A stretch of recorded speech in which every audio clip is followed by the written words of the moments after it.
start over. Okay, to FIDE President, FIDE Council, all esteemed FIDE members, please kindly find Iran Chess Federation statement in response to a proposed resolution by Mr. Nigel Short, FIDE Vice President in England Chess Federation, to the 2020 FIDE Online General Assembly. Okay, introduction. Okay, let's scroll down a little bit. The Iran Chess Federation has taken extensive measures in recent years to develop chess in Iran, and its 45,252 FIDE members. It is worth considering that this number of members makes up about 5% of the total FIDE chess community around the world. Okay, that is impressive. Wow, 5%. That's actually quite impressive. Iran is in the top place in the list of organizers of rated tournaments in the world, with more than 1,000 rated tournaments per year. This means chess is very popular among Iranian people and has many professional followers. Iran held the 27 Women's World Chess Championship. Well, it was repeatedly delayed for nearly a year due to the lack of a host at the total cost of 900,000 U.S. goblins. There is evidence that Iran is interested in supporting the expansion of chess very closely with FIDE. In response to the FIDE letter on June 8, 2020, the Iran Chess Federation sent its reply on June 22nd. It has not explained I assume the English is a little bit shaky, but I assume they're saying that they have explained how they never violated the Olympic Charter, and Iran has tried its best to expand the field of chess and restore hope among 80 million Iranians during the corona pandemic outbreak. Please note that in Iran there is no prohibiting law for competing with any other country, and there is a personal belief of players who do not participate in some matches. However, in recent years, players from different countries have not played against some countries, and a review of the records show that the above countries have not been questioned in this regard. Okay, so I assume what they mean when they say that is they're saying that players have decided not to play against people from other articles. Why am I reading this? Because it seems to be an article. So it's chess related. It seems to be pretty important. So why not? Okay, let's keep going. So as we keep going, Iran has been known for many years as one of the places of origin and growth of chess, and in recent years, Iranian players have been among the best players in the world with considerable progress. This in itself can be a wake-up call for countries that once had the most powerful players in the world. Unfortunately, in recent years, Iranian players have been subjected to a lot of psychological pressure due to issues related to the suspension of the Iranian Chess Federation, and the fear of an uncertain future has created despair and hopelessness among Iranian players. Okay, I mean, it's kind of okay. I don't know, this notion that, like, I don't know, there's something weird about this paragraph saying Iranian players have been amongst the best players in the world. It's a little bit weird. It seems kind of odd. But anyway, let's keep going. Many Iranian players love their country and their flag and are not interested in playing under the flags of other countries or FIDE. This is an innate instinct that exists amongst players around the world regarding beliefs in the country and their country's flag. Okay. I mean, to me, when I read this first sentence, this seems, I don't know. When I see this first sentence, it seems very strange. It seems strange. It seems like it's directly about a certain player who has currently, let's just say, is living in another country, perhaps. That's the only thing that I understand there. So it's a little bit odd, to put it mildly. But yeah, this sentence seems very weird. Like, I don't know, when I read this sentence, like, many players are not interested in playing under flags of other countries. I mean, that seems like there's, one player in particular that's really aimed at, and who even knows what that means. But anyway, let's keep going. Let's see. So any discussion about the suspension of Iran is a heavy blow to the beliefs of the young generation who are attached to the field of chess, and this will change the interest of Iranian youth in the field, and this will cause irreparable damage to Iranian chess and finally to chess for the whole world. Also, the proposal to change the flag of Iranian players to the flag of FIDE, which has been raised in the media by the vice president of FIDE, is an unprincipled proposal that will destroy the identity of the Iranian youth. Okay. Let's keep going. Many of the documents which were shared by the England Chess Federation and in the resolution is linked to some news published by news agencies that are totally unrelated to the Iranian Federation. The Iran Chess Federation has no oversight or responsibility for the content of the media throughout the country, and in many cases, the opinion of this federation is not in line with theirs. Also, many of the events held for some players by NGOs are non-governmental and have nothing to do with the Chess Federation. Okay, let's keep going. Response. There are many thought-provoking statements made by the England Chess Federation and Grandmaster Nigel Short, the FIDE vice president, regarding the Iranian Chess Federation, some of which are mentioned below. By the way, you guys, it's not super long, so don't worry. What does England have to do with this? I think probably because the FIDE vice president, Nigel Short, is from England. He made these comments, so this is probably what it's related to. Proposed resolution. Congress notes the continuing boycotts by Iranians of Israeli players in chess and other sports, most recently at the World Junior 2019 when Tabatabai, or I know I'm mispronouncing it, but Tabatabai, I guess, and I am Aryan Golami, refused to play. Answer. In response to the FIDE letter on June 8, 2020, whoops, just dropped that. In response to the FIDE letter on June 8, 2020, the Iran Chess Federation sent its reply on June 22nd and has explained how and has not explained how it never violated the Olympic Charter. So basically it's saying they have not explained it. So I actually misunderstood that. So they're saying they haven't explained it. The Congress notes, the resolution of the European Chess Union passed unanimously at the European Chess Union General Assembly meeting in Skopje on March 23, 2019, requesting of the FIDE Presidential Board a statement that such individual boycotts will no longer be tolerated. So essentially, if Iranian players refuse to play against Israeli players, it will I guess it won't be tolerated. You get banned, or I don't know exactly what the rules are. Anyway.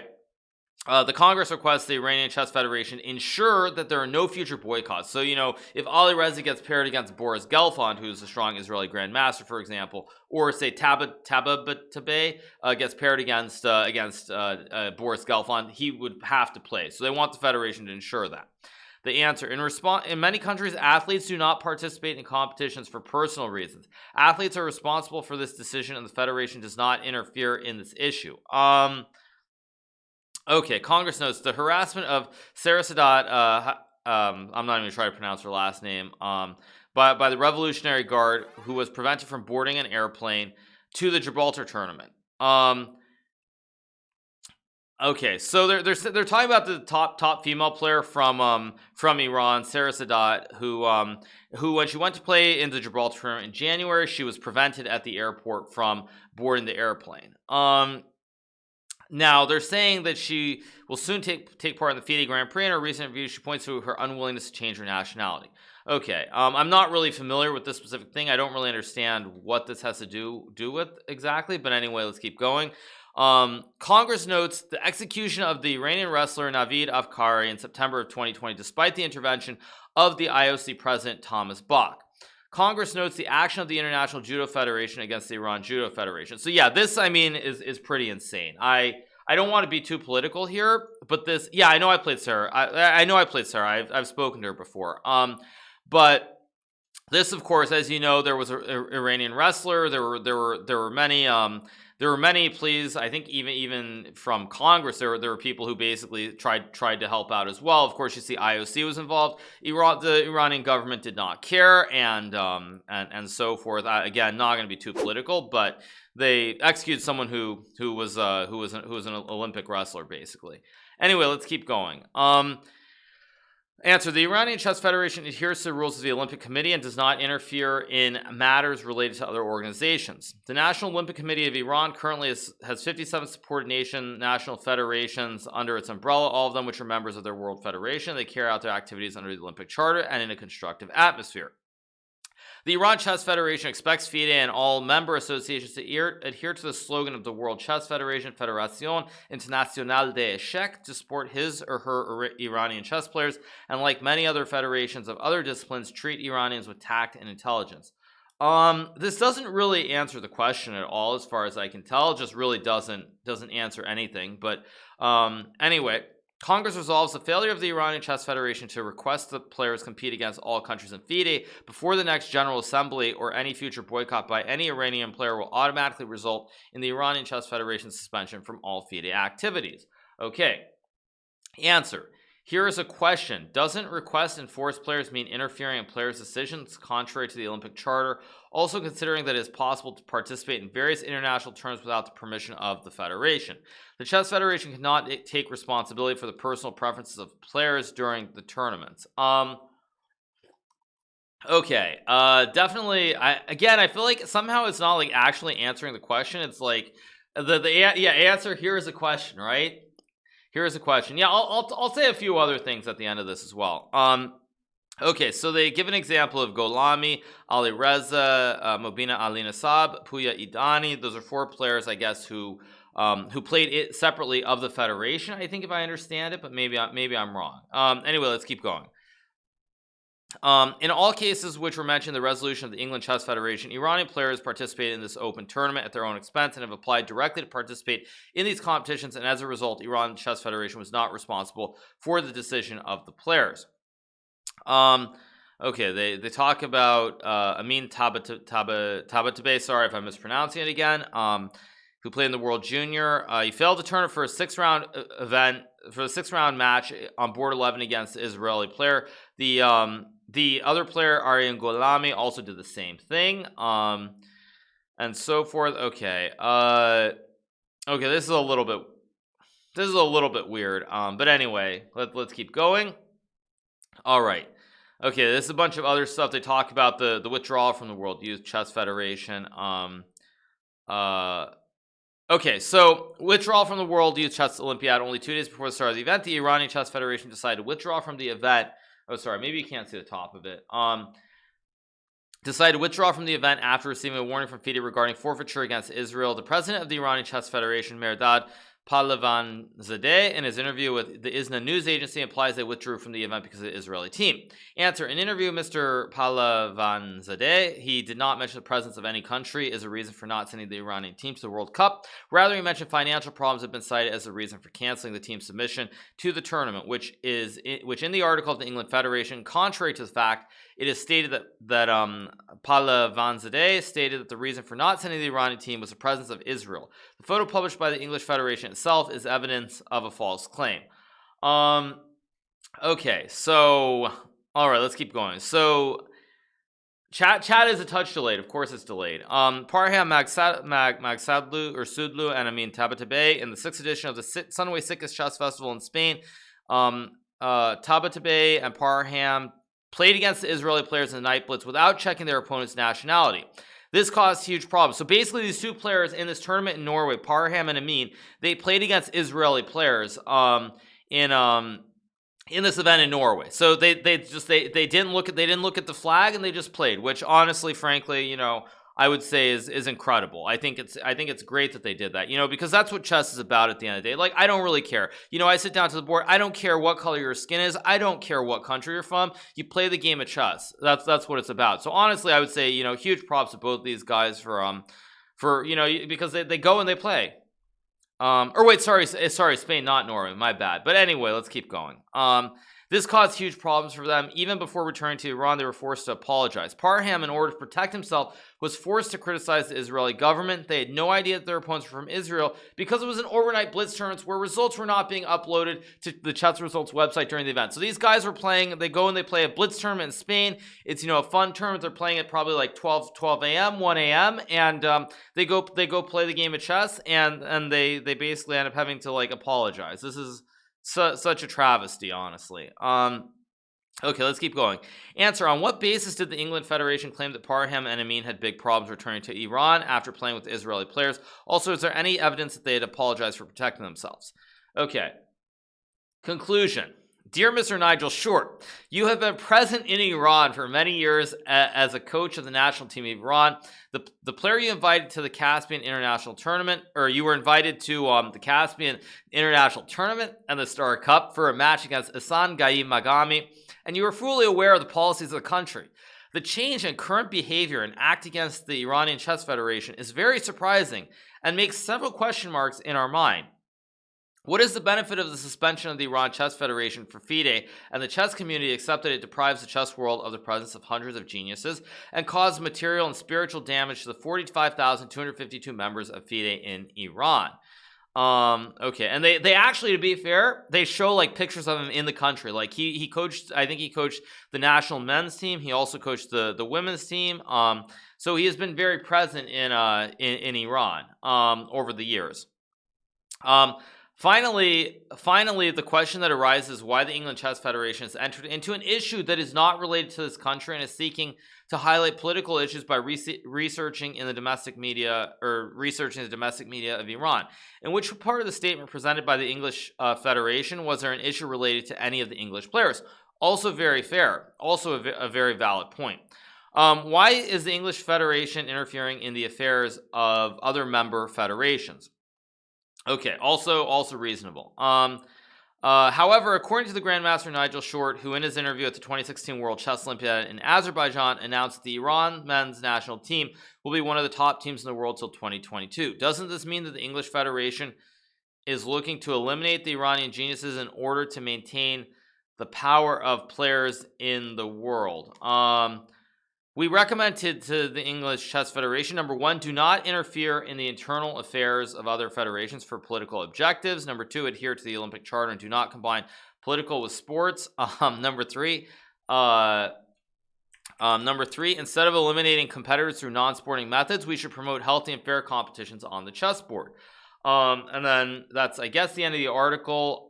So I mean, what to say? I think it's a very messy article. I personally, I will say, I've said this on stream before many times. But one of my favorite things about the game of chess is that it's a game where, you kind of learn to have respect for your opponents. You just play the game. And I know as a young kid, when I played these international competitions, like, when I would sit down to the board and play someone, like, I literally would never in a million years would I think, oh, look, this person, their skin color is different. Oh, look, they're, they might be a different religion. None of this stuff ever entered into, none of this stuff would ever enter into my mind. I would just play the game of chess. You sit down to the board and you're playing against another kid and you just play. That's what it's about. So no, it's not about me being pretty good, but I'm just saying you play, and that's like you just play the game of chess. So I find it very odd that there's this nationalistic kind of bent in this article from Iran. However, that being said, I do think it's fair to point out that Nigel bringing the English Chess Federation into this is a little bit kind of odd. Because he is the vice president of FIDE, but I mean, having your own opinions is one thing, but bringing them in and bringing your federation when there really are no current problems between England and or there's no reason for England and Iran to be having anything going on is very strange to me. So that's that. I will say. I will say, however, there are some things, and I'm going to say this because I'm a little bit more informed on the topic. I'm not a political scientist, but one thing that's very odd. I'm just going to say this because this is flat out true. Is that Iran, for a country that doesn't recognize Israel, it's very bizarre that they don't recognize Israel, because there is a large percentage of the population in Iran and some of the northern cities where there are a lot of Jewish Iranian people. So it is actually kind of odd to me that there's that there is this sort of that they publicly don't recognize Israel, and yet there is a large percentage of the population in the country of Jewish people. So it is kind of weird. But anyway, yeah. So that being said, it's a reasonable article. I think certainly I understand these resolution notes, but I don't think to me it makes sense for Nigel necessarily to be involved in the English Federation. So yeah, to me that is a little bit odd. Wait till you see the ECF response. Yeah, maybe. I'm not going to talk about politics of the region, you guys. I'm not going to get into any of that. But yeah. So I understand the article. Again, I think this Parham and Tabatabai, I've spoken privately with quite a few Iranian players, and I know, like, a lot of them, they just want to play chess. I do know that. So yeah, it's a difficult article. I don't know what the happy solution is to any of this, but I think, again, it's like I think it's more. It's like trying to involve politics in chess, and I really don't think politics necessarily should be involved. So you know, it's what it is. It's messy. I won't talk about Middle East politics. That's something that you know, people way smarter than myself have been trying to figure out for the last 100 years. So that's not a topic that I will ever talk about on stream. So yeah, I just thought I would read this article. Don't ignore the chat. Yeah. All right, good.